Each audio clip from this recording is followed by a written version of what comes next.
Okay, you got to all click your approval that you're being recorded here for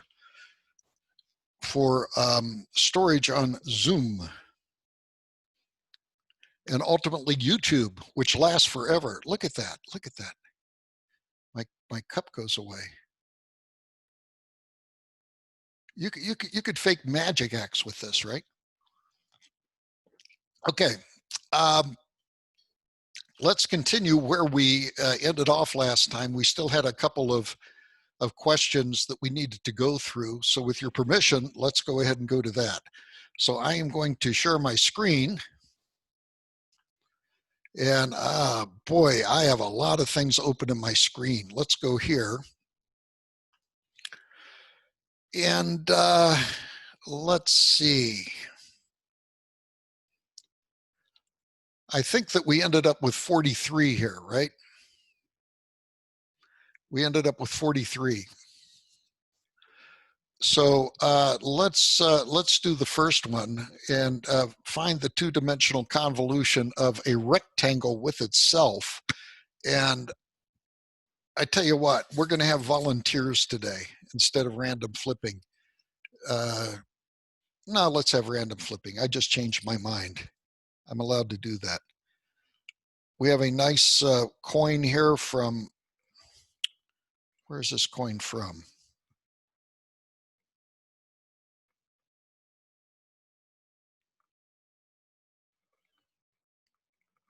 And oh, it's Great Britain. Okay, so this is an old Great Britain coin. So which I guess is still good, right? So we have. I got to give another coin. We have Glauco's 1, David is 2, Adam is 3, Chris is 4, Justin is 5, and who's next? Is anybody not on the screen? Did you say Aiden? I don't think so. Okay. I'm gonna renumber. So see if you can remember the number. Glauco is 0 because you're on top. Then David is 1, Adam is 2, Aiden is 3, and Justin, you're 4. Okay. Okay, that's still 5. Okay, so I got to do this. Okie dokie. Let's see. Oh, I grabbed a coin that wasn't a coin. Whoa! I grabbed a really great coin. Australia. I got this when I was in Australia, and the Australian coin looks a lot like the English coin because they both have a picture of the Queen on it. So tails, heads. So number 1. So David, you are up. And I think I've allowed you to share the screen. So, oh, I better stop sharing my screen. Okay, go ahead, David. All right. Let's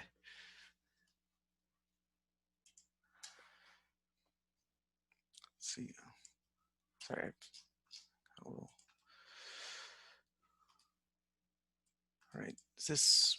Oh. Okay. Is this large enough?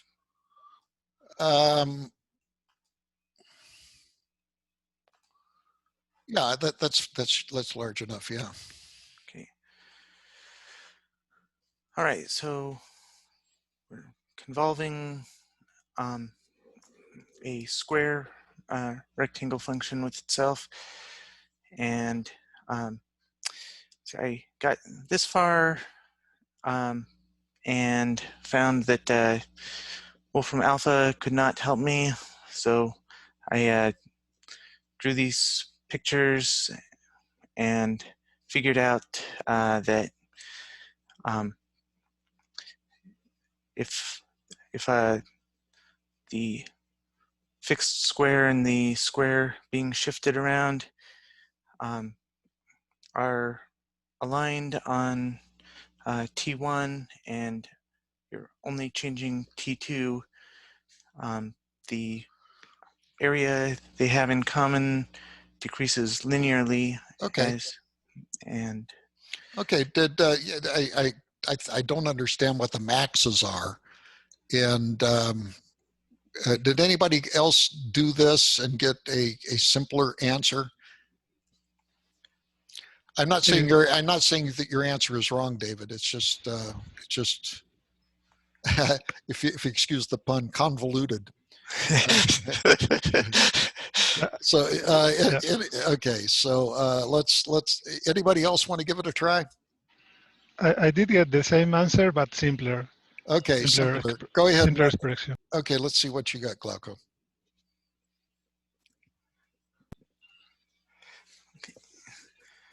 Aiden, I like your background. Wow. Okay, go ahead. I get the separability, so I have two things. I square them, and then I get the triangle function. So this is the illustration that is the same that David had. Yes, it's exactly the same. In fact, this was kind of the way that I wanted you to work it. You'll notice that that Glauco kind of discovered, although we didn't state it explicitly, that there's a separability theorem, which goes along with convolution also. Could you unshare your screen for a second? Yes. Thank you. So here's the situation. If you have a separable function, say x of t1, x of t, and we're going to try to convolve it with say some sort of h of t, and suppose they're separable. In other words, x of t can be written as x of t1 times x of t2. And what I'm going to do here is I'm going to put a convolution in 2 dimensions. Is that okay?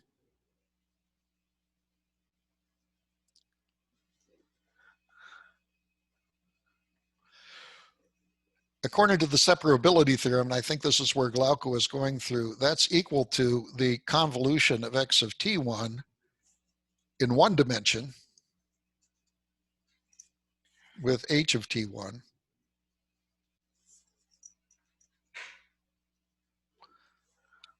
times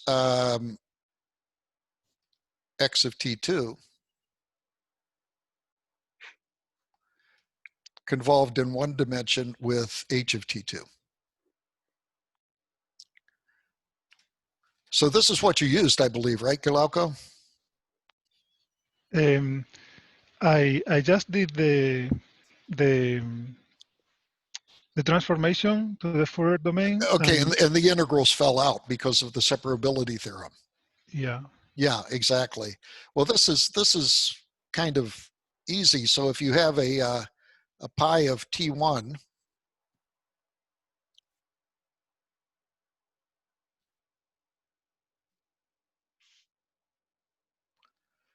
convolved with this in 2 dimensions,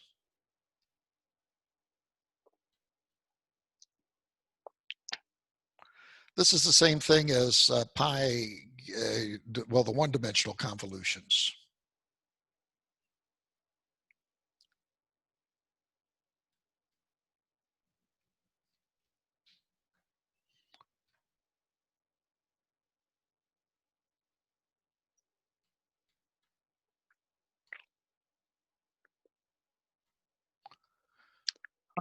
So this is a special case, and it's a result of the separability theorem. And so the result is that this is a triangle function times a triangle function.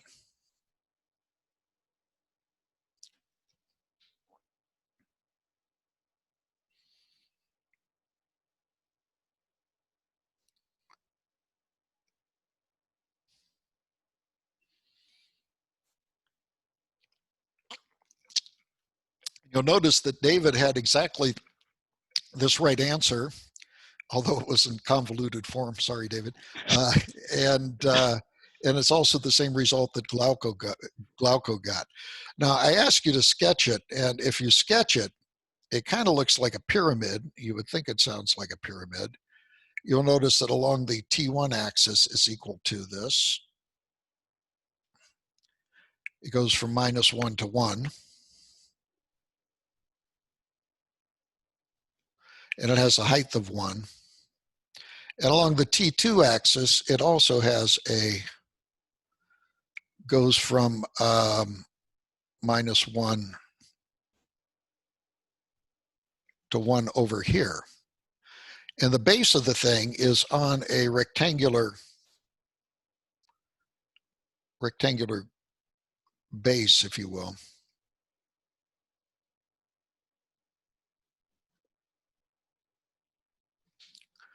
So it looks like a pyramid, doesn't it? It looks like a pyramid. Although what is very interesting is that along the side here, you might think that you connect the point on an edge with this point up here, but you don't.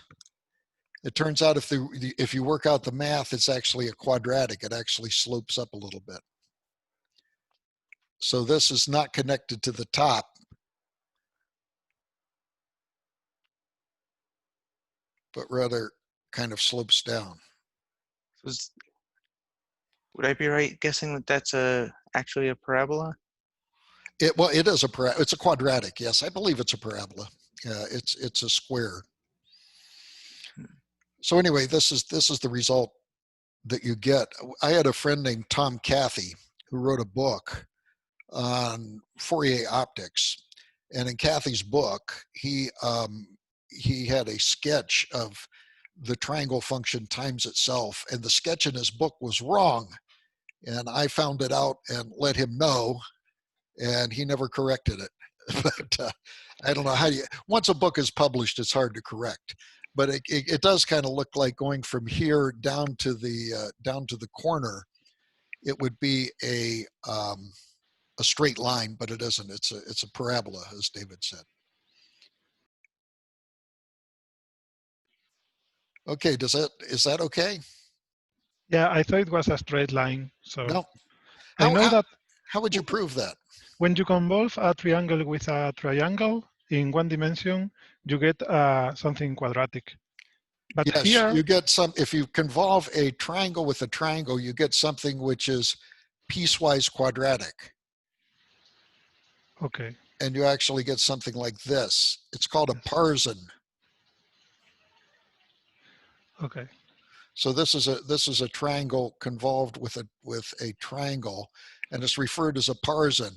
And those of you that have had DSP are familiar with. Okay, my keyboard isn't working. Why isn't my keyboard working? I don't know why it isn't working.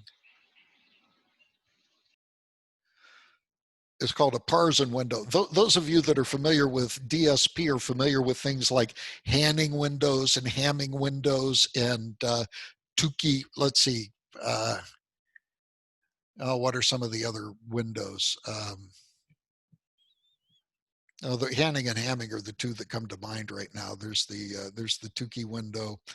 And remember those from DSP, those different windows that you use? The Parson window is also a window.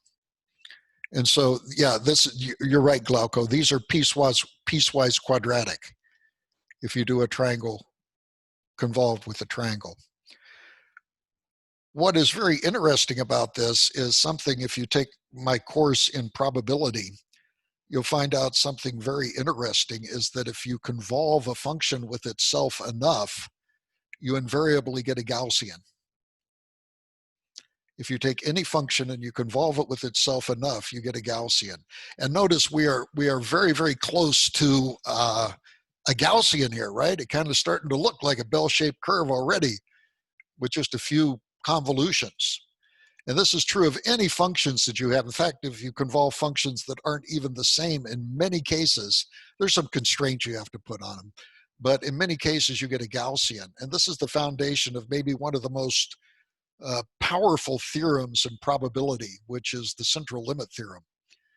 And the central limit theorem, if you haven't heard about it, don't worry about it. But if you have heard about it, you go, wow, the central limit theorem, everything becomes a Gaussian probability density function in probability if you convolve the density functions with themselves enough. But that's a side road. That's a rabbit trail. So I don't want to pursue that at all, but you get the idea. Okay, I don't know. That was your point, Glauco? No, my point was that visually, it's more intuitive to be a straight line, because if you, I don't know, if one dimension increases, is a constant increase, I don't see how it gets curved at some point in the border. Okay, I'm trying to think how we would show that. Does anybody have any idea how we would show that that's a quadratic on the side? I think it would have something to do with their,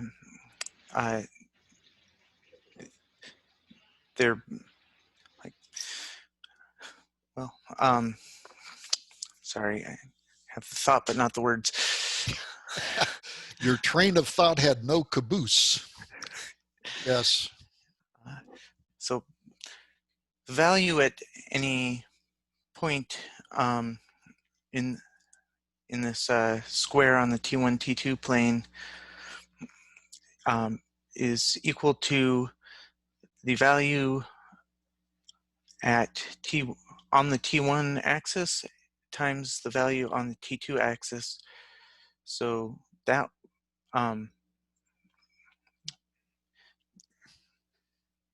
Okay, go ahead. I'm listening, but I'm multitasking here. yeah, so that brings a kind of T squared-ish appearance. Gentlemen, we've just heard the coining of a new word, squaredish. Is that right? Squaredish? Okay. Yeah. But it worked. I got the idea. The problem is that with the rectangle function, the value of the function is always 1. Yeah. But here the value is less than 1. That's why it gets the curve everywhere. Okay. Well, here's the thing. The triangle function is equal to this inside the square here that we have, right? So now it's equal to 1 minus T1, 1 minus T2 in the first quadrant.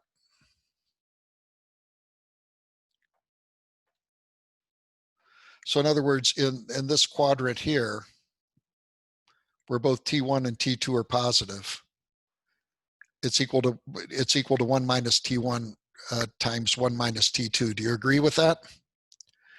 So what if we evaluate this?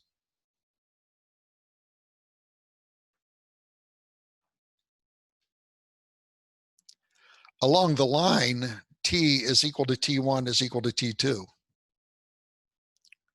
Because that's what this line is, right? That line is equal to T1 is equal to T2. Well, if we get this, we get 1 minus T squared. So that's what this quadratic is here, is 1 minus T squared along this idea, along this axis, if we let this axis be kind of T. Okay, thank you. Okay, so you're right. It's not obvious, is it? It's not obvious at all. So let me stop sharing, and I will share in a different manner.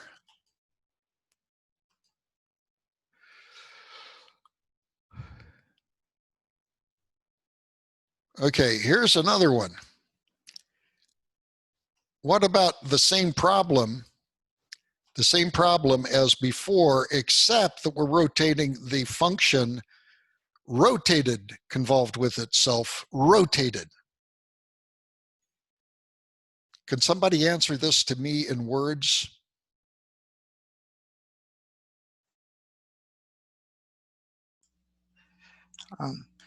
Yeah, it's the same geometry, except you just rotate the axes.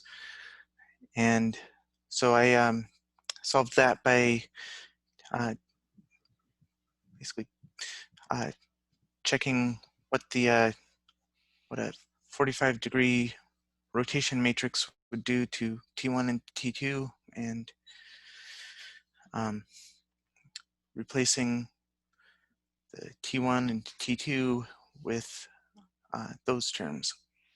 Okay, well, yeah, David is right. It turns out that if you convolve a function with itself and rotate, That's the same as rotating and convolving the rotation with the rotation. I think if you visualize it, it makes sense. In other words, the convolution and the rotation commute with each other. So this answer would be exactly the same as that in part A. It would be exactly the same as in part A, except that it would be rotated 45 degrees. That's all. That's all. Now you could go through the math, and I think that that would be a fun thing to do if you're into it. But I think that just intuition and looking at the geometry of the convolution presents that as a result. Is that okay with everybody?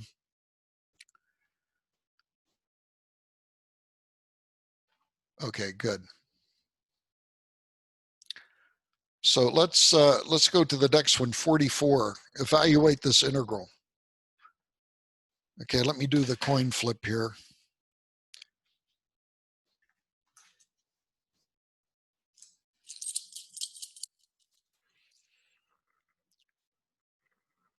Three. Who's three? 1, 2, 3. Aiden, I think that's you.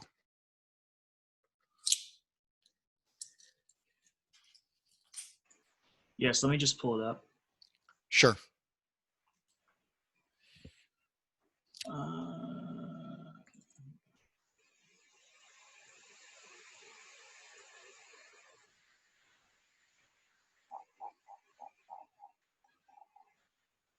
Okay, so I just used the, I couldn't remember the name of the theorem.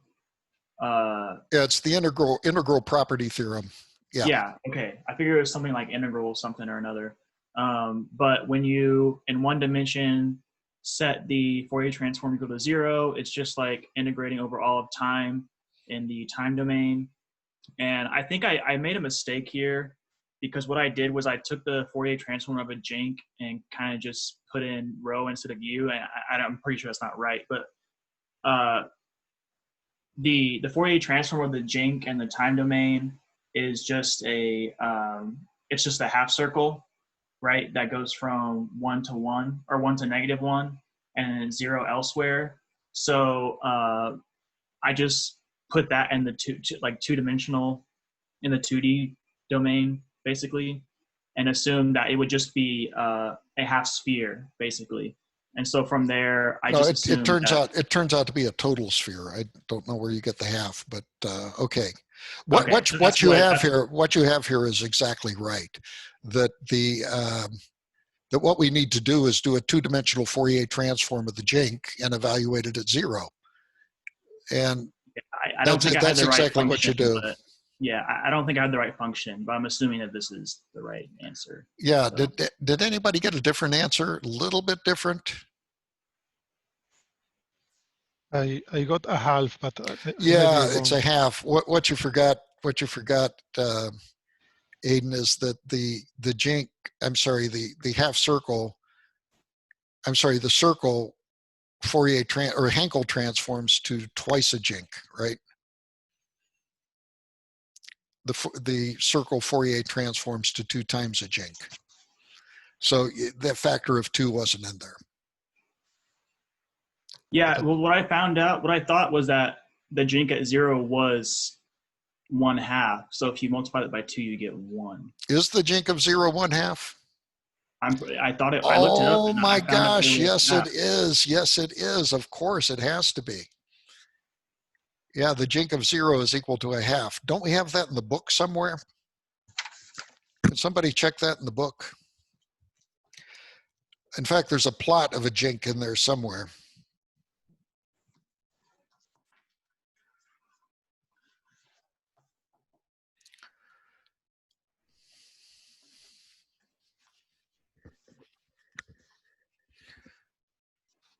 I'm at the point where I don't have 100% certainty in my response, but I'm pretty close.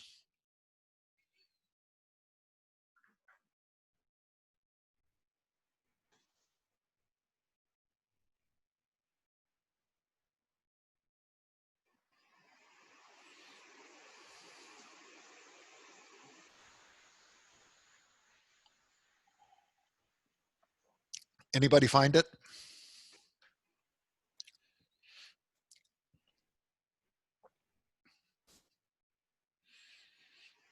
Okay, there's a jink. Is that what we're looking for? Is that what we're looking for?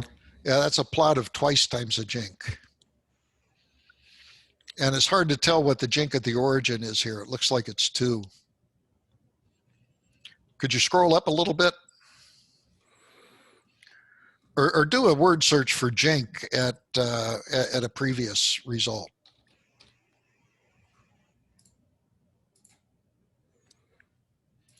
Again. Yeah, again.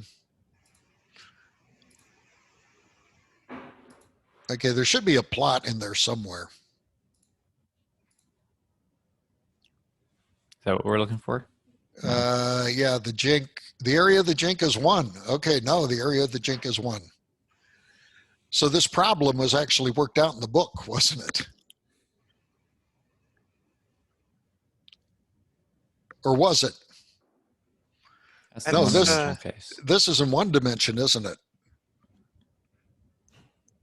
So I don't think, come to think of it, Aiden, I don't think your answer is right, because I think you were working it in 1 dimension. Did somebody else work it out differently?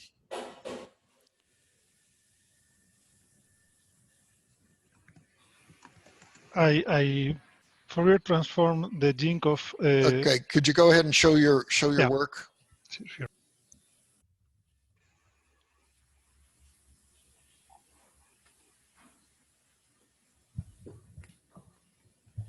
I don't know if this is correct, but I Fourier transform the jink of R to f of rho. Okay, we're not seeing your screen. Oh, sorry. Your apology is accepted. Okay, here it is. I Fourier transform the jink of R to 1/2 of the rectangle function of rho Yes, over 2. yes. Okay. This is the correct result. And so by the integral property that since they have the Fourier transform, the area in 2 dimensions over jink of R, not of T, but the jink of R is equal to 1/2.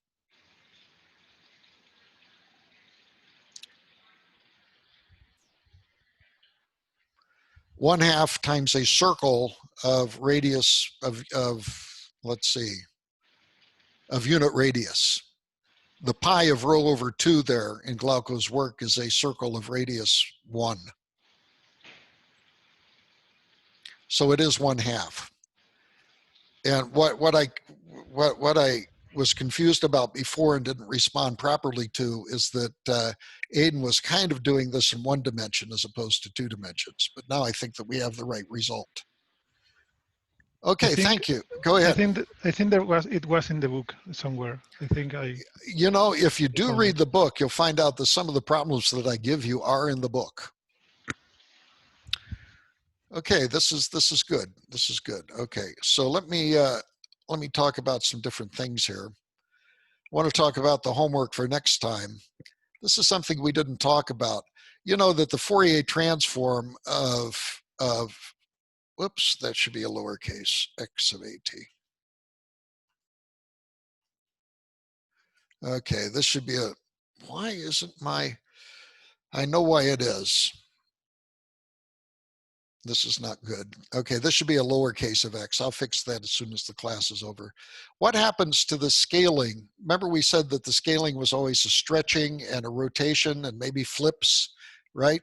So what happens to x of at when a is singular? In other words, the determinant of a is equal to 0. You recall that the Fourier transform of x of at was in the Fourier transform domain, you had to take the inverse transpose, right? You took the inverse transpose or the transpose of the inverse, same exact thing. Well, if you take the inverse doesn't exist if a is singular, right? So it doesn't work there. So I want you to explore what happens when a is singular. And what I would suggest is that you look at this, excuse me, that you look at this and maybe just do an example, a very simple example, and see what happens to that example. And what you'll see in that example is what happens in general. Can anybody give a thought of what that might look like?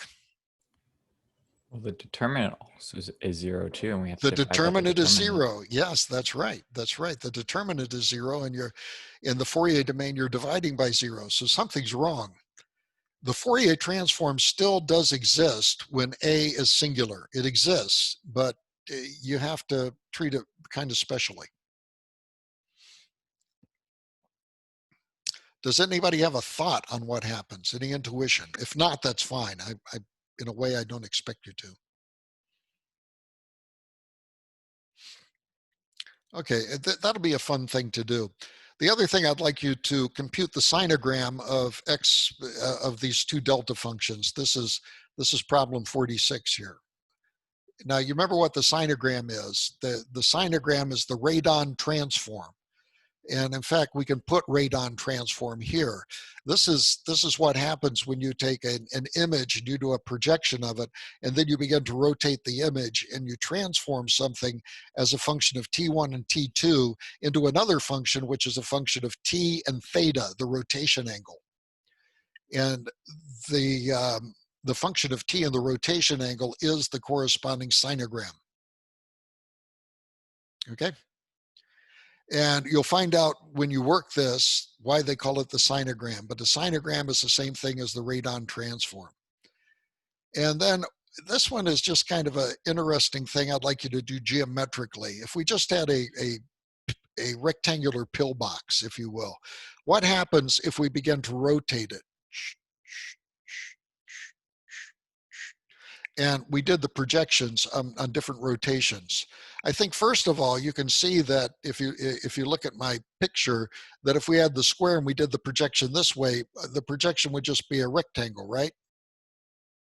What happens if we turned it a little bit? Can you visualize what happens there? Or what happens at 45 degrees? If we rotate at 45 degrees, what happens? The projection will be a triangle, won't it? Because the projection will go down in the middle, it'll have the longest length, and then it will linearly taper off as it goes to the edge. So the two-dimensional sketch will be a little bit funny. What I would suggest you do is kind of a waterfall sketch with paper and pencil by showing the sinogram and maybe at kind of different levels what it would look like, 3 or 4 or 5 different levels. And just get an idea. And this, I think, will give you a more intuitive idea for what happens in sinograms, or Radon transforms. Fourth, I would expect you to think about this I would expect an answer from you very quickly and very intuitively for this one. What can you say about the sinogram of the Radon transform of a circularly symmetric function?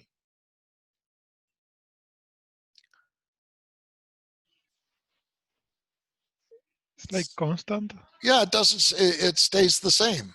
It stays exactly the same. And then I ask you to get the sinogram of e to the Gaussian. That's a very simple thing. Okay, did we answer these questions? No, but yeah, I looked them up online.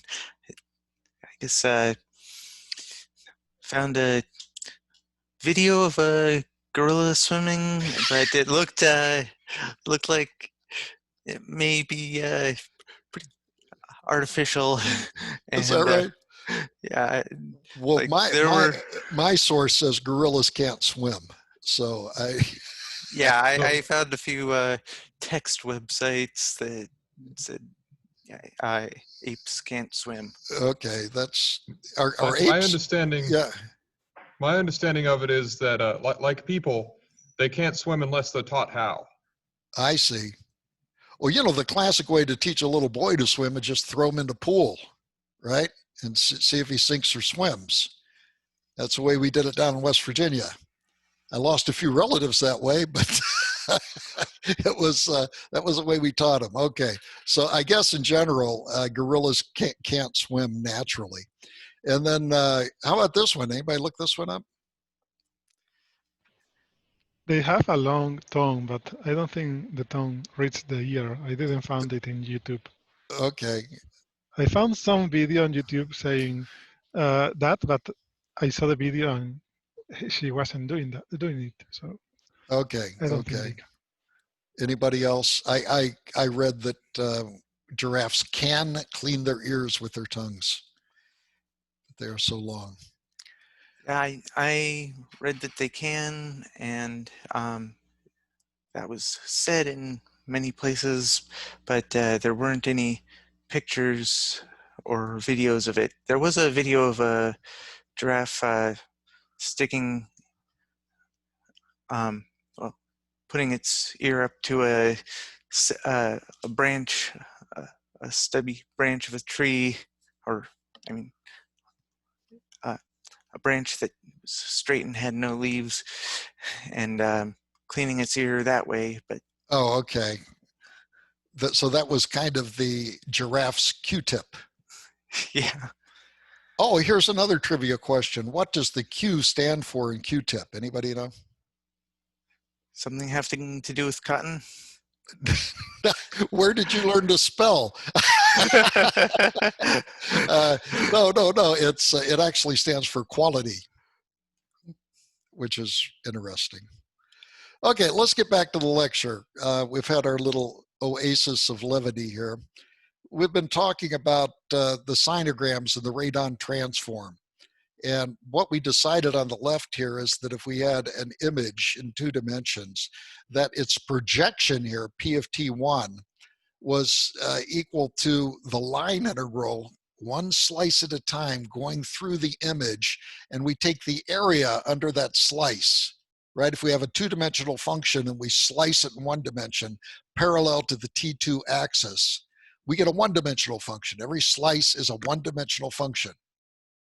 So you can think of a mountain and you're kind of slicing into the mountain. And if you look at that slice from the side, it's a 1-dimensional function and you're taking the area under that 1-dimensional function. And the area under that 1-dimensional function is the projection for that slice. And we take slices for all values of T1. And with the central slice theorem, we're kind of reviewing here, by the way, that if we go to Adolf Lohmann's axiom that if you don't know what to do, you take a Fourier transform. We take the projection and we take a Fourier transform and we get P of U1, that's the 1-dimensional Fourier transform. And then we showed, interestingly, that this 1-dimensional transform was equal to the slice of the 2-dimensional transform along the U1 axis. And that's pretty cool. And with this, we convinced ourselves that if we had projections at all angles, that we would know these slices going through here at all angles, and eventually could be able to reconstruct the entire 2-dimensional function, right? So that was the central slice theorem, but it still doesn't tell us how to do that. We also recognize that if we take a projection of something, if we take a projection, how do we take a 1-dimensional function and express it in 2 dimensions? We take that function, if you remember, and we smear it out into the 2 dimensions, right? We take the 1-dimensional function and we smear it into 2 dimensions. So this brings us to the idea, which doesn't work, of so-called back projection. And this is where we left off last time. So if we have a circle, for example, the circle will have the same projection no matter where you go. And notice if you take this projection and you smear it back, you get this line here, and you smear this back and you get this line, this smear here, and you smear this back. And pretty soon, if you smear a whole bunch of views back, you get the back projection. And it does turn out to kind of give you something that looks like a circle, but it looks more like a blurred point. And you can show that using back projection does not give you the original image. It doesn't give you the original image. Here's what we're going to show today in our time remaining. If you take the projection and you run it through a filter, the impulse response of which we will derive. You know, you can take a signal and run it through a filter. If we take these projections and we run each through the same filter, that we replace the projection by the filtered projection, And if we back project these filtered projections, we get exactly the same. We get the image back. Did you get that? That's where we're going. We want to take the projections. So here's the inverse radon transform without the details. We take the projection, we run it through a filter, LTI filter. There's no time here, but it's still a one-dimensional signal. We run it through a linear time invariant filter with a certain impulse response, which we will derive. And then you replace that filtered projection, you replace the projection with the filtered projection. Then if you have the filtered projection here, we can back project all of the filtered projections, and you would get the circle back exactly if you had an infinite number of those. Does that make sense? So back projection is a good intuitive idea, except that we don't back project the original projections. We back project the filtered filtered projections. And that's the reason it's referred to sometimes as filtered back projection. Filtered back projection. So we'll derive filtered back projection. Dr. Marks, Yes. would it also be possible to get the circle back by applying a filter to the figure B there? No. Okay. Not. Somebody's dying in your lab there. What's Yeah, there's something going on outside the window here. There's a guy up on a forklift or something. Yeah. Okay, I got to ask you, is he wearing a mask? I don't remember, and I can't see him at the moment. Okay. He's up above us. Okay. Gosh, it sounds like a dentist's office. Okay. Yeah, they just started with that. They've just been kind of hanging out, but now they've started drilling or something. So. Okay. Probably doing something fascinating. Okay, so here's the math. This is the radon transform, and in the homework, I called this the synogram. This is the synogram. And as we said before, you can either keep the image still and rotate different projections, or you can equivalently rotate the image and always take the projection in the same way. I think you can see that they're equivalent to each other. Is that okay? So that's what we're going to do. We're going to rotate the image and always take the projection in the same direction. And that turns out to be just a simpler way to think about the projection operation. So we are going to rotate the image by a rotation matrix. You remember the rotation matrix. And we are going to integrate with respect to T2.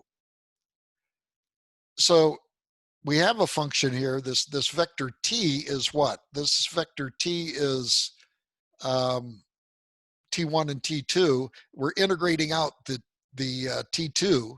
So if we integrate out the T2, we still have the T1.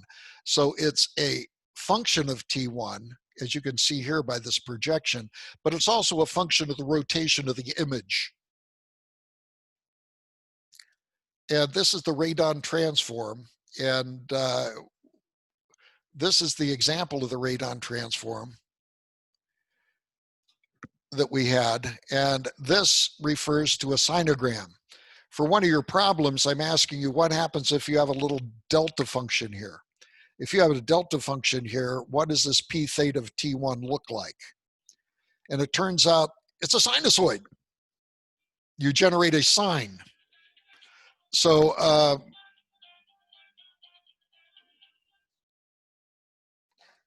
you integrate a sine, and the sinogram is sinogram of a single point is referred to as a sine, and hence the name of sinogram. Excuse my hiatus here. I got a call I needed to get rid of. So here is the general mathematics. This p theta of T1 here is rotating the image. This is the corresponding projection. And what happens when we rotate an image? What do we say happens to the Fourier transform? The Fourier transform is also rotated, right? The Fourier transform is also rotated. So, so when we rotate the image, the Fourier transform is rotated, and we get the slice along the line which is perpendicular to the rotation. Okay.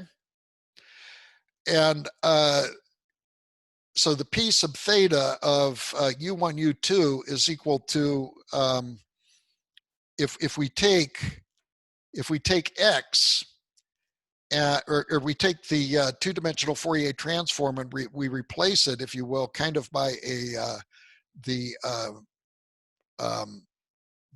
cylindrical coordinates, we get that the Fourier transform is P theta of U1. Remember, we said that that was equal to the slice along here, and we can express it by this function of U that we see here. So this is the Radon transform. The Fourier transform of the Radon transform is given by this equation. And we need to, in some way, figure out how we get back to X of t. How do we get back to the original image?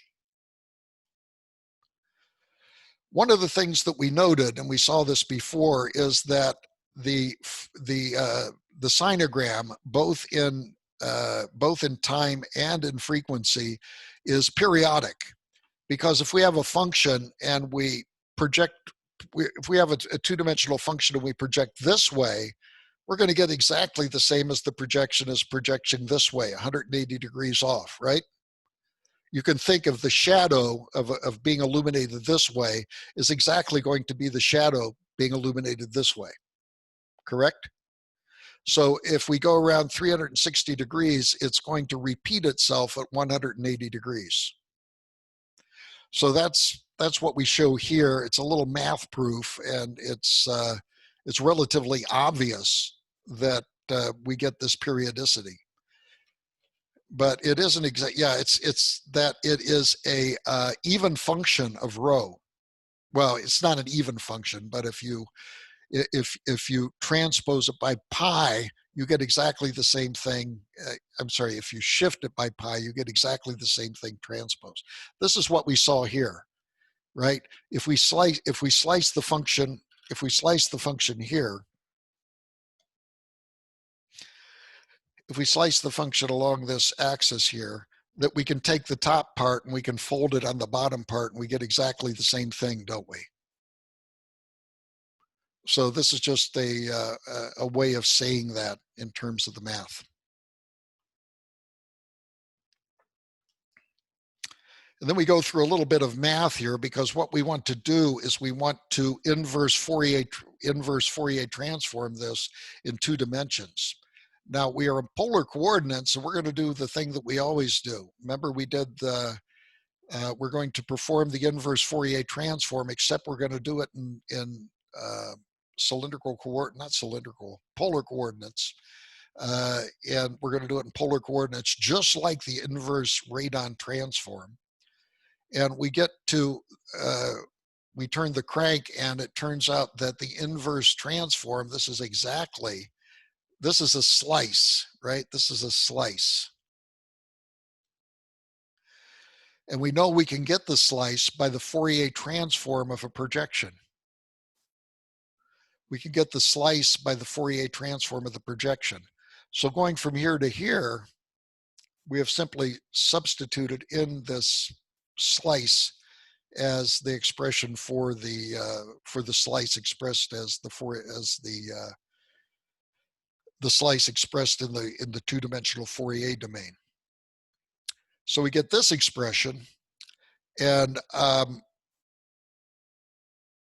this going from here to here is just I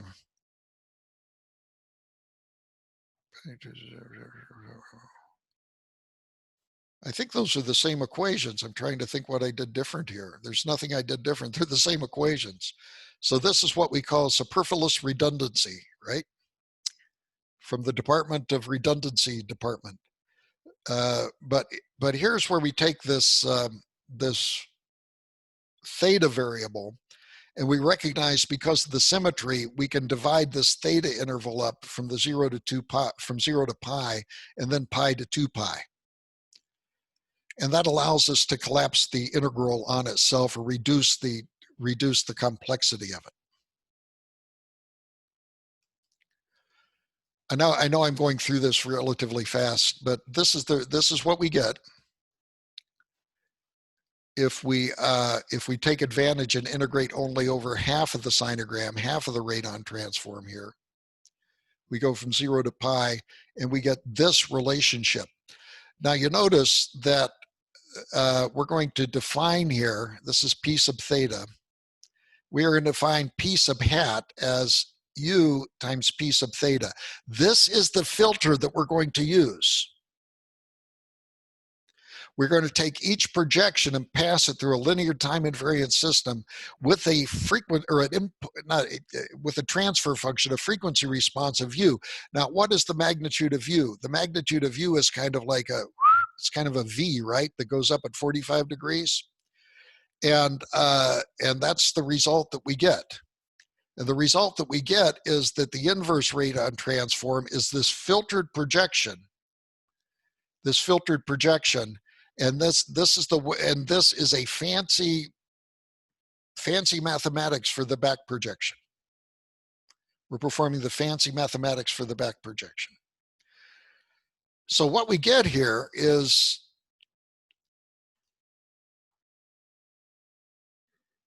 the inverse radon transform, but the question is what does it mean?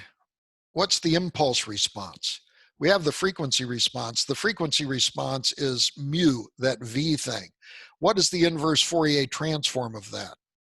Well, you notice that u is equal to j2 pi u, and the secant of u, we all remember what the secant is. It's a way of, it's the sign, S-I-G-N. We talked about this in terms of the Fourier transform. And it turns out that the secant of u has a Fourier transform of j over pi t. And we isolate out here a j2 pi u. Why do we do that? Because we know when we multiply by a j2 pi u that we're taking a Fourier transform, right? And so here is the final filtered back projection. We take the derivative of the projection. Remember I said that if we took the derivative or we filtered the projection and then did the filtered back projection, we would get exactly the result that we wanted. And that's what we're getting here. And this is the result that we get. We take the derivative of the projection, then convolve it with 1 over t. We convolve it with 1 over t. And this then is the filtered back projection.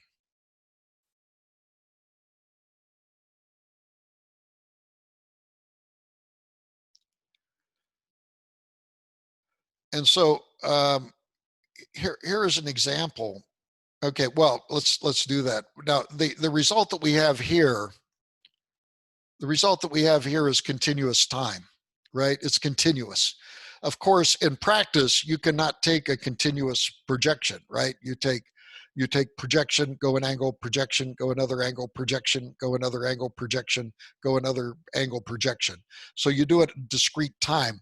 So if we took this result and we expressed it by as a trapezoidal integration, if you will, or a rectangular piecewise integration, we would express this integral as the following sum.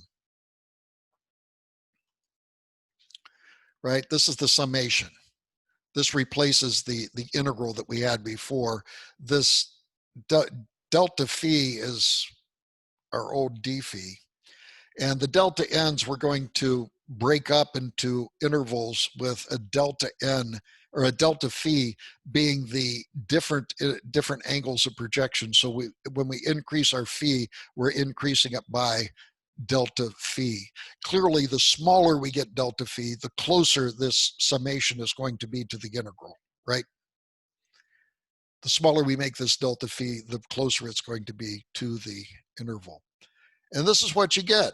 It's very beautiful. This is the circle. And if you use filtered back projections for the circle, this is what you get for 2 points, or 2 projections, 4 points, 8 points. You'll notice there's artifacts around here, right? And notice this isn't even a circle. It's a circle and a little circle, right? It's a circle and a little circle. And so this is 16 filtered back projections. This is 128. And if we were to perform the same operation using unfiltered back projection, we would get this fuzzy image over here. We would still kind of get it, but it would be very fuzzy. So this is the filtered back projection, which allows us to reconstruct the image very accurately with only 128 projections. And notice we have small detail here and we have big detail. Now from the central slice theorem, let me ask you this. From the central slice theorem, suppose that we had a Fourier transform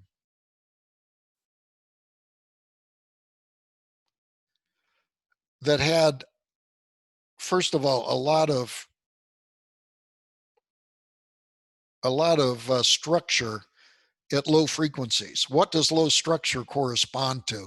It corresponds to a smooth image, right? What would high frequency components correspond to?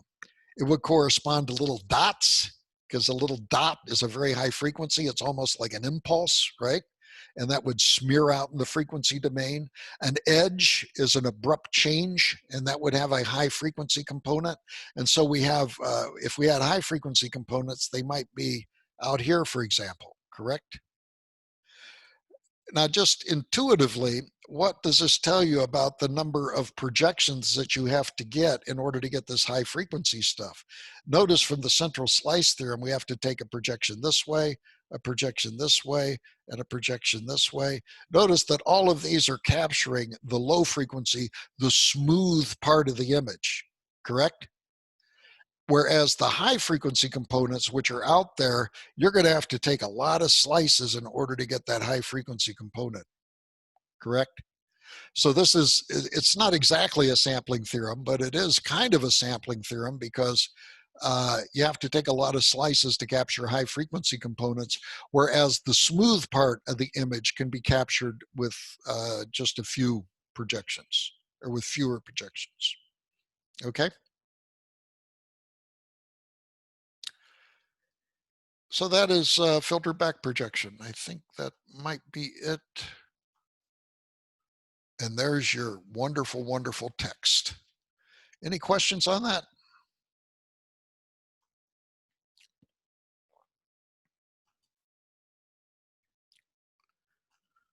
Okay, if not, I want to broach a brand new topic, and that is multidimensional periodic signals. You ready for multidimensional periodic signals? Okay. What is periodicity in 2 dimensions? Again, this is a brand new topic. We're talking about periodic multidimensional signals. We all know what a one-dimensional signal is. What's the characteristic of a one-dimensional signal? The characteristic is that each one has a period, and that period, which we usually refer to, at least in the text, as capital T, is the period. Well, things get a little bit more complicated in higher dimensions, but it's wonderfully tractable, as you'll see here. Usually, if we think about 2-dimensional periodic signals, the first thing that comes to mind is a rectangular grid of periodicity, right? So this would be a periodicity function. So we have this circle, we have some structure in the circle, and each one of the structures in the circle, it is a 2-dimensional function. I probably should have put this in black and white because within the circle is kind of a gray level, and the circular gray level is stamped out by a cookie cutter in a rectangular sort of fashion. But we have something else that happens also. And that other thing that happens is that we can get a hexagonal packing. And hexagonal packing occurs very naturally. You'll notice, for example, if you take a bunch of pennies and you smack them together as much as possible, you get a hexagonal structure. And you notice that indeed there is a hexagon there. What do I mean by a hexagon? Well, think of it as a bathroom tile. Boy, I'm not doing very good here. Okay, well, try it down here.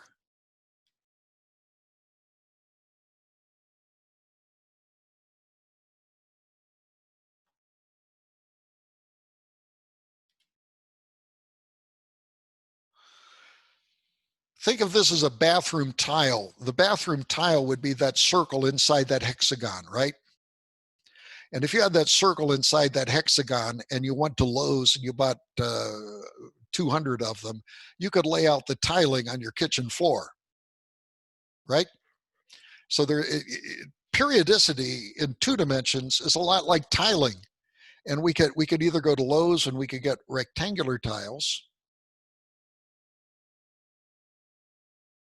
and we could stamp them out with, and we could use them to tile our bathroom, or we could go and get hexagonal tiles and we could use those hexagons to tile our bathroom.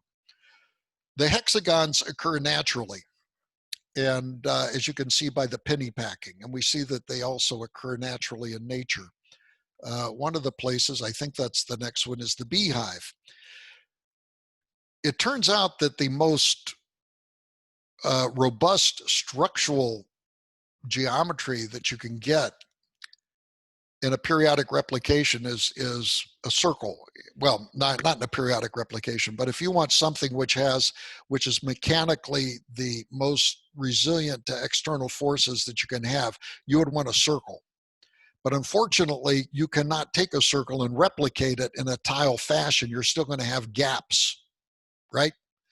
So mechanically, you'd like a circle to contain the honey because that's the most structurally sound, but you can't get a circle and replicate it periodically.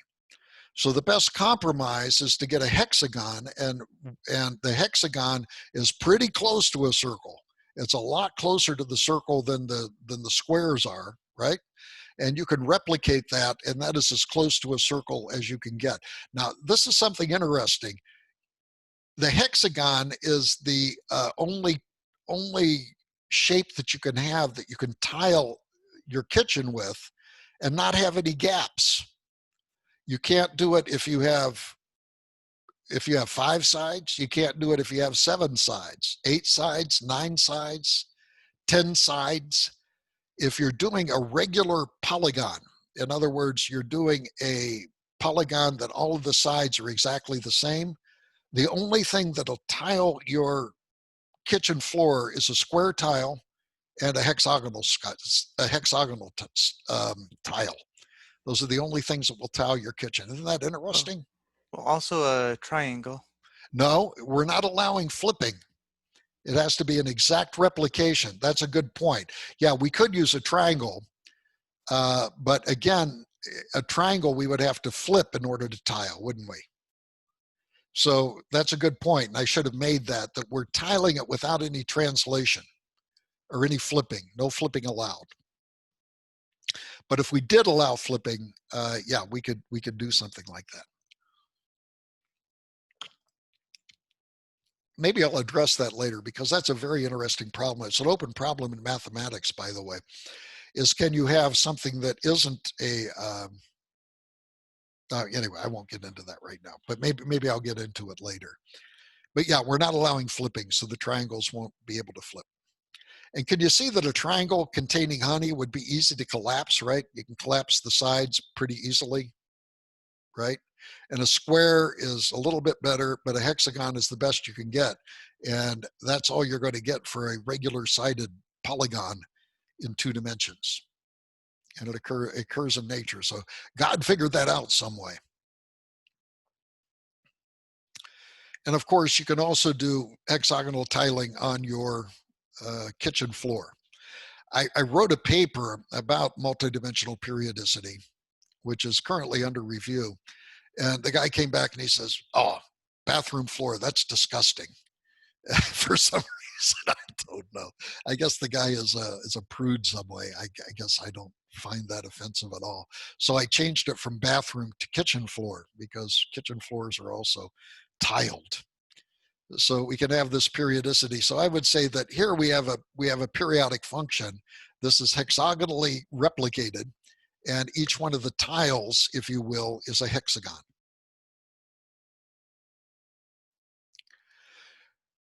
Now, we don't have time, but next time I want to show you some pictures. This is just a fun recreational thing I did. And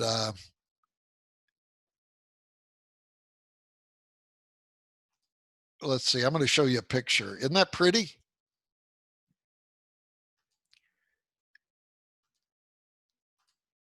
I guess I can show you this beginning. No, I can't. It's 4:43. It's time to end. And this would be a good place to begin next time. So we're going to begin here next time. Any questions at all? So hopefully this is giving you a kind of a general idea of two-dimensional periodicity. Let me ask you this. Where in nature do we see three-dimensional periodicity?